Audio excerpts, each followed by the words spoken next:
Hello pool players, Ron here. Welcome once again to the Pool Student channel, and thank you very much for watching, everyone. I'm pretty geeked about this video. I was thinking about you guys yesterday, and I thought, what can I put together content-wise that's going to be beneficial to most people watching my video? And I got to thinking about it, and one of the things that the vast majority of players struggle with is that they reach a point in their game where they plateau. They just don't have the ability to seem to improve from one point. They get up there and they just kind of stay there. And they may stay there for years, 10, 20, 30 years. Why is that? I think I know why. There are three key factors within our pool game that we must master if we ever expect to reach that ultimate level, okay? I'm going to cover those today. And we're going to do it by trying to break and run this 9-ball pattern, because I know that there are going to be scenarios within this run that I'm going to be able to articulate or how to cover those three key factors, okay? So I'm going to try to do a draw break here to get started. Hopefully I have a good look at the one when it's out there.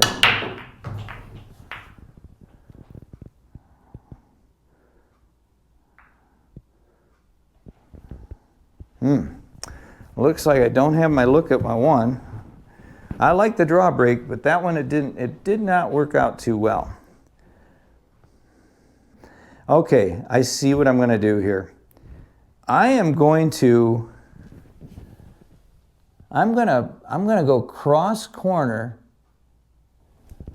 over there and hit that 3-ball in. Let me see if I can do that. And then I'll talk about number one on the list of the three factors. Okay, here we go.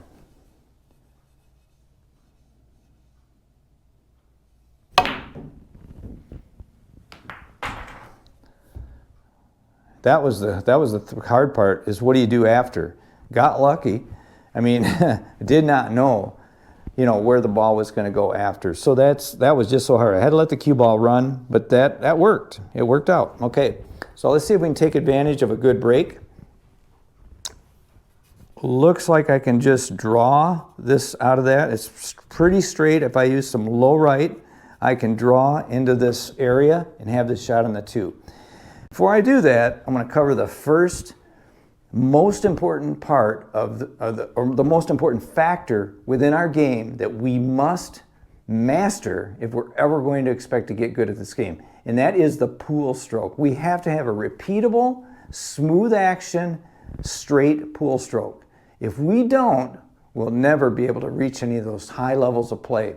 We won't have consistency. That's really what happens. We may be able to shoot one day pretty good, and then the next day we shoot terrible. And I know you guys can relate to that, because I sure was that way when I started out. So know that your pool stroke is important. We've got to work on like the Mighty X drill. That'll get us in, in that area where we're working on the stroke and developing that straightness, okay? So now let's go ahead and see if we can pocket this 1 and get shape on this 2. It's a stroke shot here.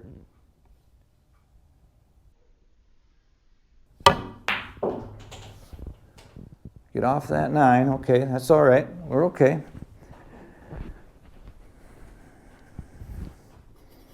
I'm looking at this 4 is next after the 2.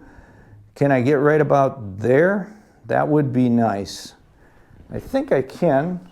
Just got a natural, got to watch the side pocket if I put spin on the cue ball, because it's going to have to come in about right here to be able to have that shape on that 4. So let's see if we can avoid the side pocket scratch.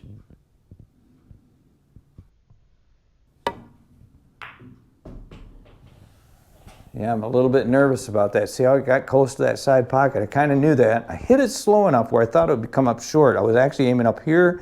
Okay, though, I got to look at the 4. So now, what is number 2? Number 2 is perfect right here. Number 2 is we have to know where the cue ball is going to go once we hit an object ball. So here I've got a cut shot. And I know that the cue ball is going to go in this direction because I'm cutting it back there. I see the 6 where the 6 is, and then I'm looking at the 7. So I want to have a way to pocket the 4, have the right angle on the 6, to be able to pocket the 7 maybe in the side. So these are things I'm calculating, but it all starts first and foremost with knowing the way the cue ball is going to travel once I hit my object ball. So if I just look at this and I just hit center, that's probably the best, and just go off that cushion and come back up towards the 7. Look at the angle going in, step into the line, keep your cue real level.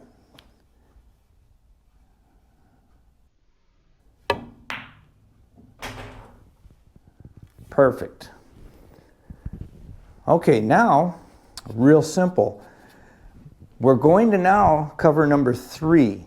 So we know the stroke is number 1. We know number 2 is knowing the angle, how the cue ball comes off the object ball. We need to know that. If we don't know that, we're just hitting and hoping. So we've got to master that. But number 3 is now this one. So here I'm going to pocket this 6. I'm going to let the cue ball hit this cushion. I need to know what kind of spin I put on the cue ball and how that's going to manipulate the rebound off this cushion. So we have to know, once we've contacted the object ball and once the cue ball hits the first cushion, how the cue ball is going to come off that cushion. That's the third and most important thing that we must master. So let's take a look at it. I'm looking at going in the side pocket right here. Ideally, if I could just get it straight in, I could have a nice stop shot for the 8 right there. Okay, let's see if we can do it. If I just hit center ball, I'm just going to hit center ball, and I should be able to get straight in on the 7. Okay, let's see how I look. I think I got there. Pretty good, a little cut, not bad, not bad. So now I'm looking at the 8. Okay, I want to have a little cut into the side so I can have this easy side into for the 9. So a little cut. If I do a little draw off the 7, I should have my cut.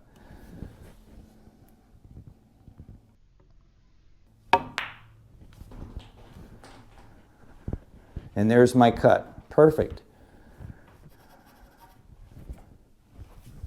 Another little draw.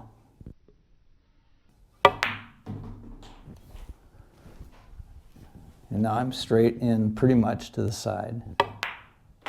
And that's how you do it. So let's recap. Number 1, got to develop a straight pull stroke. Got to be a straight, smooth transition and repeatable. Number 2, got to know where the cue ball is going to go once we contact an object ball. Drills are going to help you there. Continuation drills especially. Got to master that. And number 3, know where the cue ball is going to go when it hits the first cushion after you've made a cut shot, let's say.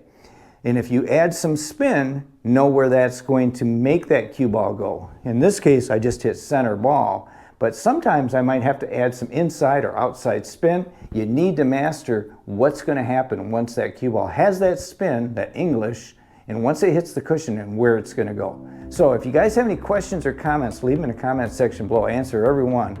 Thanks for watching, and once again, like I always say, keep on practicing.